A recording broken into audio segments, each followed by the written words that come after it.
How many of you like fire? Yeah, okay, we got a number of people that like fire. I'll just start with that now. Forget how you are. I'll just start with you like fire. Yes, we have a fire extinguisher at the ready in case this goes poorly. Maybe it's a campfire. Maybe it's, I don't know, fire from fireworks. Hopefully there's no like people that like home fires in here. That would be bad. But there's lots of us that like fire. And so in our lives, well, let me get this to strike. There we go.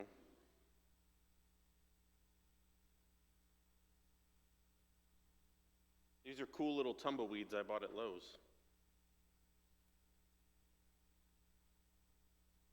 That's right. In our lives, we often have situations in life, relationships, circumstances, connections, that can sometimes be like a fire in our lives. And with the environment around those circumstances, it affects how we interact with those. So for instance, we don't have any sprinklers. In this circumstance, in this building, do you think it would be better for me to add lighter fluid or water to what's before you? Lighter fluid? All right. We'll see. Oh. All right. More realistically. Oh, yeah. That's a good call. Thank you, see? More realistically, what we should add to this circumstance is water. All right? Why would I do that? Because I don't want to burn the place down. While this illustration may seem extreme, and I may accidentally almost blow the building up by sticking lighter fluid next to the fire, the reality is that we all have this exact same choice every day in our lives in regards to how we use our words. In regards to how we use our words. We can either choose to be lighter fluid to a situation and make it explode and potentially kill us all, or we can choose to be water in the way that we use our words in a situation. And so today, as we continue our series in the book of Proverbs, could someone give me some paper towel, actually? That would be super awesome. Thank you. I should have prepped for that. I think there's lighter fluid on the floor over there somewhere. What's that? There is? Awesome. We'll just burn that off later. It'll be fine.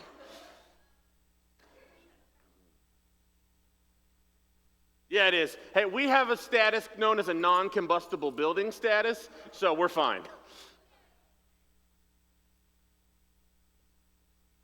So as we continue in our series on the book of Proverbs, we're going to be diving today on how we use our words. And what does it look like? What does it mean for us to use our words in a spirit of wisdom? The book of Proverbs talks about this a lot. I'm actually going to pour some more water on here to clean this off because there's lighter fluid all over it. The book of Proverbs talks often about what it means for us to use our words with wisdom. And so as we continue in this series on the book of Proverbs, we're going to be diving in to Proverbs chapter 18, verse 21. So if you want to turn there with me, or if you want to look on the screen, thank you, sir. I'm prone to do this. I think I did this with slime once, and didn't I throw a rock or something once? I don't remember. That's true. Proverbs chapter 18, verse 21. We're going to read here. It says this: the tongue can bring death or life. Those who love to talk will reap the consequences. In our lives, we truly do have the power to use our words either as lighter fluid or as water in the lives of other people. Words, at their core, words are an extremely powerful thing. Oftentimes in our culture, I feel like words get treated as just kind of, I don't know, not important, or you can just say whatever you want. And yes, I believe in freedom of speech. But there are often times when we don't put enough weight into the power that our words have in the lives of other people. I mean, words truly have real power. And that's right here in Proverbs chapter 18, verse 21, is saying that the tongue can bring death or life. The word that's actually used here for the word death in the Hebrew is maveth, okay? And maveth in the Hebrew, it refers to more than just a physical death. It actually refers to the effect that words can have on killing the spirit or killing the heart inside of someone. And so when we use our words, we have to be intentional and think about, what is this doing in the life of the person who is receiving it? Is it bringing death or is it bringing life? There's a very stark contrast here that the original Hebrew uses in these comparisons of life and death. And the Hebrew word life that's used here is actually hayy. And basically, there's actually a lot of imagery regarding plants or plants springing up from the ground, this sort of growth in someone's life. And so we have the opportunity as followers of Jesus Christ, when we speak to people, when we speak to ourselves, we wield the power of life and death in those words. I mean, think about it. Pause with me for a second. When's a situation in your life where words deeply mattered? A situation in your life where words deeply mattered. Maybe it's a relationship with a family member, a relationship with a friend or a coworker. Maybe it was a season of your life, a season of grief, a season of depression, a season of anxiety. Maybe it was something that was said to you, or maybe it was something that you said to someone else. What's a situation in your life where the words that were spoken really mattered? See, words hold so much power in our lives because if you go into the book of Genesis, the book of Genesis talks about how we are made in the image of God as human beings. Genesis chapter 1, verse 27, it says, "So God created mankind in his own image. In the image of God he created them, male and female he created them." Now the thing about God in this verse, if you look at this verse in Genesis chapter 1, verse 27, through the lens of what's already happened in the book of Genesis, especially in Genesis chapter 1, verse 3, where it says, "And God said," God spoke, "Let there be light." And there was light. And so when you look at these two verses and you cross-reference them with the book of Proverbs, this reality emerges that as image bearers of God, people created in the image of God, we are given the power, we're given the ability to create in the lives of other people with the words that we use. We're given the ability to create in the lives of people. But we have to ask the question, what will we create with our words? Words are a powerful thing. What will we create with them? Are we going to create life in other people?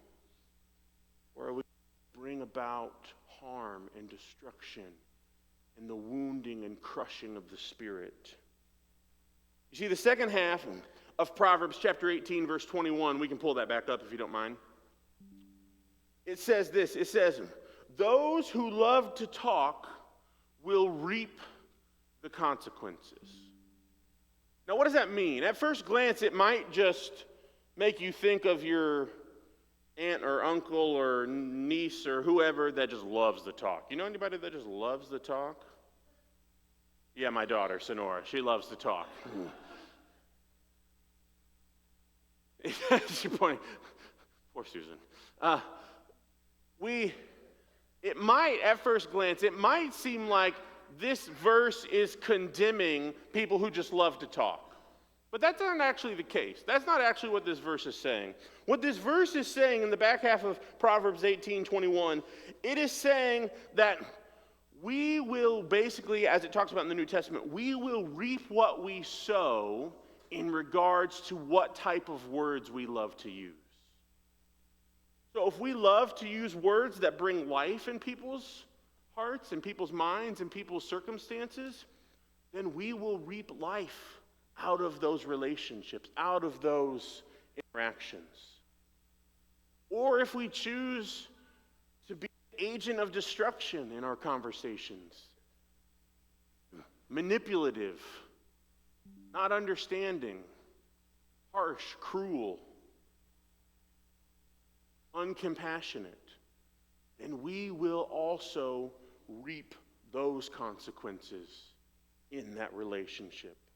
Because the reality is that our words have the power to change people's lives. They do. They have the power to change people's lives. I mean, think about it. Jesus, okay? Now I know he's Jesus, but we're image bearers of God.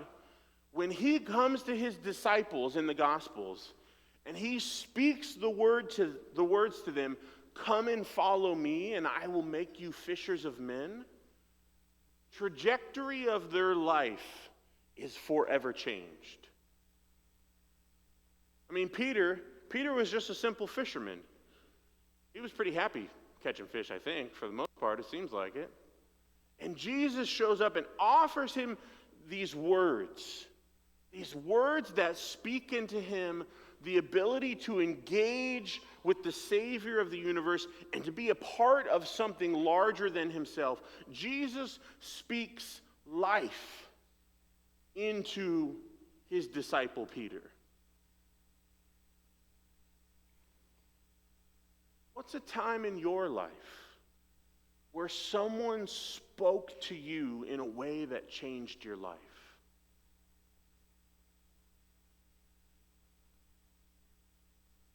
Think about it for a minute. Maybe it was beneficial. Maybe someone just affirmed something in you. Just said, hey, I really see this in you. I really think that's awesome. Or maybe they encouraged you. Or maybe they spoke a little bit of truth to you to help you make a shift in your life. Maybe they offered Jesus to you. Or maybe, unfortunately, like we all have, the thing that comes to your mind is on the other side of the fence. Someone spoke something to you that changed your life because it made you feel like crap. Someone spoke something to you that changed the course of your life because they told you couldn't do something and made you doubt yourself. Or told you that you weren't allowed to do that, or that wasn't the kosher thing to do. What is a time in your life where someone has spoken to you and those words changed your life? Did they create life in you? Or did they create death and destruction? I'll tell you a quick story. Time in my life when someone spoke life into me. I don't know. I can never keep track of time. Let's go with 18. We'll go with 18. I was 18, going into college, and knew that God was calling me to be a pastor. And to be completely frank, I really didn't want to be a pastor, to be honest. That's basically what I told God. I was like, yeah, choose something else. And he was like, nah, I'm going to choose that. And so I had a lot of doubts early on in my college journey about whether or not I should be or wanted to be a pastor. I mean, I grew up as a pastor's kid. I knew what that life was like. To be honest, I wasn't sure I really wanted any more of it. And I had a professor who came to me, and she took some time to just intentionally speak into me the gifts and the calling that she saw in my life. The fact that she could see that the Holy Spirit had set me aside to do ministry. Now, at the time, I'm not sure I was appreciative or not, but as I look back, I think about the way that her words changed the trajectory of my life. God used her to speak into me confidence that I needed to follow the call that He had been giving me. If she had not listened and shared those words with me, I don't know if I'd be here today. And so our words have real power in people's lives. We have to be intentional with the way that we speak them. Because as followers of Jesus, we want to be agents of life. As the Apostle Paul talks about in his letters to the early church, we want to be agents of reconciliation. And if we are going to be agents of reconciliation, then we have to learn to be people that speak life rather than death into people's lives. Now, does that mean you have to agree with everything about that person's life? No. Does that mean that you have to approve of or champion everything they do or all of their thoughts? No. But as we look through the Gospels, we constantly see the way that Jesus interacts with people is a direct outpouring of Proverbs 18:21. He speaks life into the people that he encounters. Are we going to follow suit, or are we going to let the weight of life have us be agents of death in the words that we speak? Now the question remains, how do we actually speak life into people? What does that look like? Like, how does that actually play out? Is it just a nice sentiment that doesn't actually work in our modern society? Like, how do we as followers of Jesus Christ, how do we actually be people that speak life into other people, even if they're people that we don't agree with, even if they're honestly people we don't even like? I mean, that's part of the call of being a follower of Jesus, is to speak life into those who view us as enemies. To in humility, think of them greater than ourselves in the fact that we view them through the eyes of Jesus Christ. And we speak to them accordingly. So when you talk with that family member this week who's voting the way you don't like, how are you going to speak to him? When you're spoken to by the family member that doesn't like the way that you're voting, how are you going to speak back to them? When someone at work does something really, really stupid, how are you going to speak to them? When someone hurts you, when someone offends you, when someone is just blatantly rude to you, how will you speak to them? And not just out loud, but how will you speak to them in your head?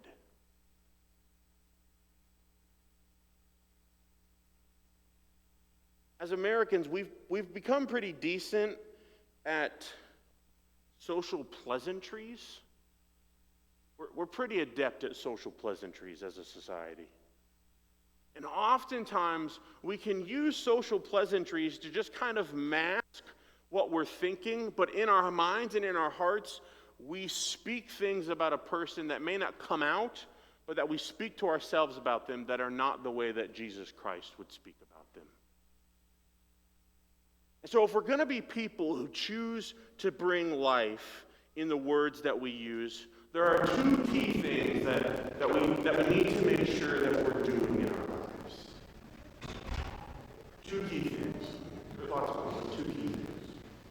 And the first is this. We have to know the source of our words. We have to know the source of our words. Have you ever heard the age-old adage, hurt people hurt people? You ever heard that? Hurt people hurt people. And basically, what that is saying is that we, as humans, we have the tendency to speak to people out of the experiences and the life and the struggles that we have lived. Out of the pain that we have experienced, out of the trauma that we have experienced, out of the way that our family spoke to us, out of the way that our friends spoke to us, out of the way we were spoken to as a child, we have a tendency to speak out of those things.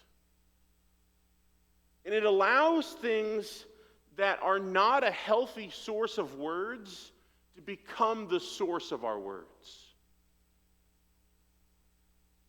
And as followers of Jesus Christ, we have to realize that we have to let Jesus do the work of healing and restoring our lives. Otherwise, our words will flow out of the pain and hurt that we have experienced. In Luke chapter 6, verse 45, it says this. It says, "A good person produces good things from the treasury of a good heart. And an evil person produces evil things from the treasury of an evil heart. What you say flows from what is in your heart." And then James chapter 3, verses 11 and 12 says this. "Does a spring of water bubble out both fresh water and bitter water? Does a fig tree produce olives or a grapevine produce figs? No, and you cannot draw fresh water from a salty spring." What is in our hearts is the source of the words that we speak. And so if we are people who have allowed jealousy to take root in our heart, words we speak to others will be out of a spirit of jealousy.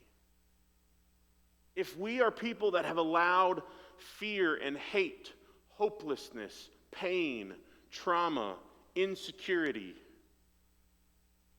pride, arrogance, betrayal, a lack of trust, if we have allowed those things to take root in our heart, we have not given them to Jesus, then, as it says in James, and we'll get to it in a minute, we as humans, we cannot tame the tongue. It talks about this in James chapter 3. No human can tame the tongue. And when you look at this in conjunction with the scripture from Luke, it really speaks to the reality that what we have allowed Jesus to do in our heart, that is what controls our tongue. We can't just live a life where we've practiced social pleasantry so much that it seems like we've tamed our tongue. Rather, we have to actually let Jesus do the work of transforming the source of our words. So I know there are some of you here today that, you've probably been abused in your life. You've probably experienced trauma. You've experienced grief and loss, sorrow, heavy amounts of insecurity, depression, jealousy of the life that other people live. if we are going to live with wisdom in the way that we speak to other people, we have to let Jesus deal with those things. Because like in James, it talks about our words are like a spring. And if our heart is a salty spring, we're not going to gush forth fresh, life-giving water.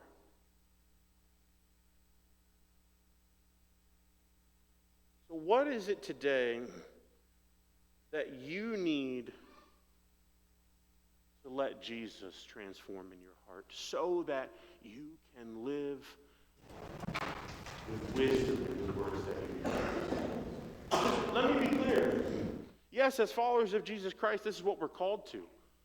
But I also want you all, and myself included, to be able to live a life that reaps the consequences of speaking life into others, not death and destruction. I mean, think about the number of times that the words that have used in a situation have exploded families. I'm sure there's at least more than one of you in here that has had a family situation where so-and-so said something to so-and-so, and now they don't talk. Maybe they haven't talked in years. And they're allowing the words that they've used to completely rob them of the opportunity to share a life focused on Jesus and to make memories together.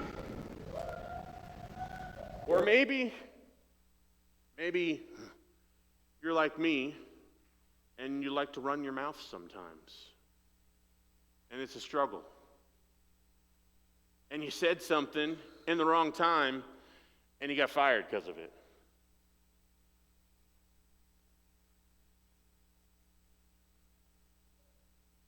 It reaps death and destruction in our lives. And so, not only as followers of Jesus is this what we're called to, but it's also what Jesus talks about in John 10:10. This is part of what it means to live life and live life to the fullest, is that we speak in a way that builds others and builds our life up rather than causing chaos and destruction.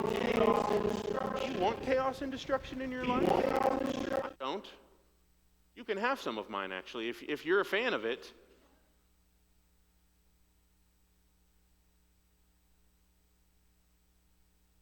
We have to know the source of our words. The second thing is this. We're going to be people who actually know how to speak life into other people.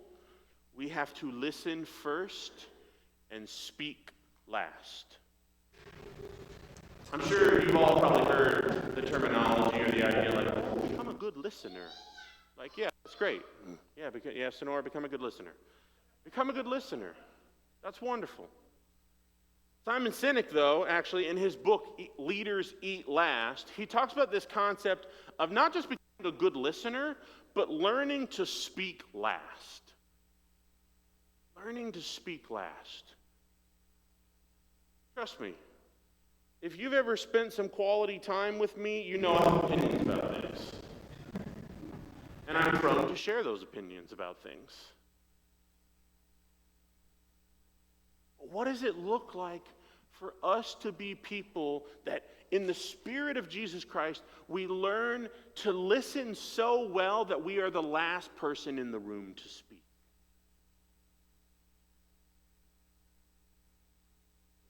Person in the room to speak.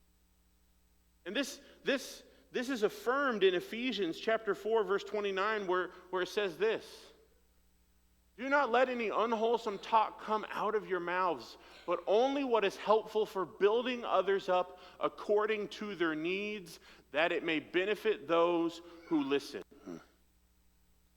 We cannot build others up according to their needs if we have not done the work of listening and speaking last to actually know what their needs are.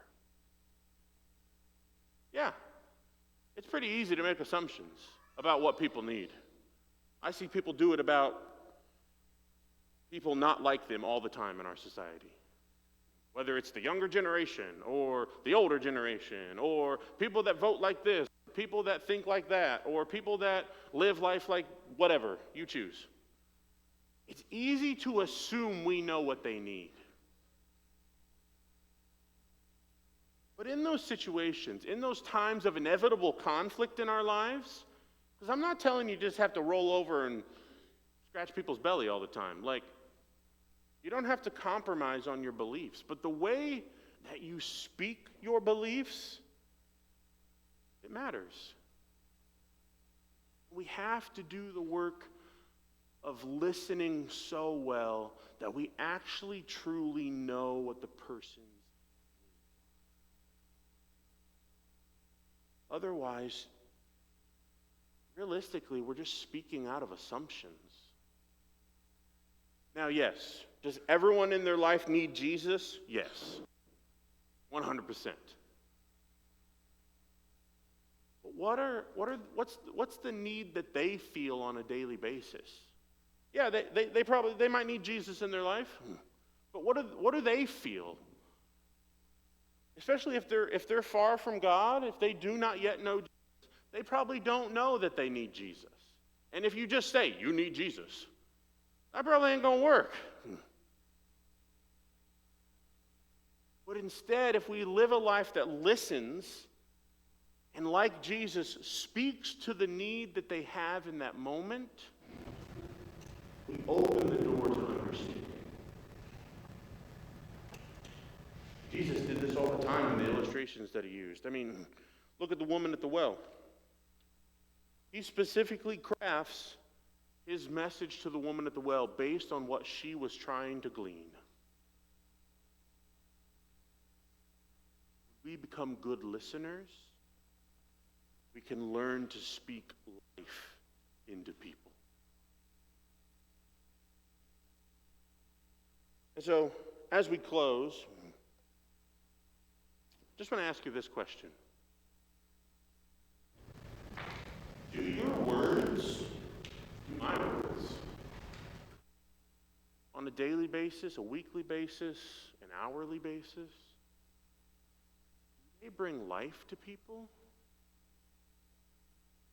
Or do they sow chaos and death in people's lives? I love this quote by George Fox, who's the founder of the Quaker movement, if you know anything about that. He says this, he says, words which do not give the light of Christ increase the darkness. It is my prayer that we as followers of Jesus Christ, that we as members of a community of faith, that we are intentional with living out of a wisdom that speaks the light of Christ into people's lives. And like I said, that doesn't mean rolling over. I'm not compromising on Jesus. Like, it's just not happening. But the way I speak about Jesus to other people, it matters.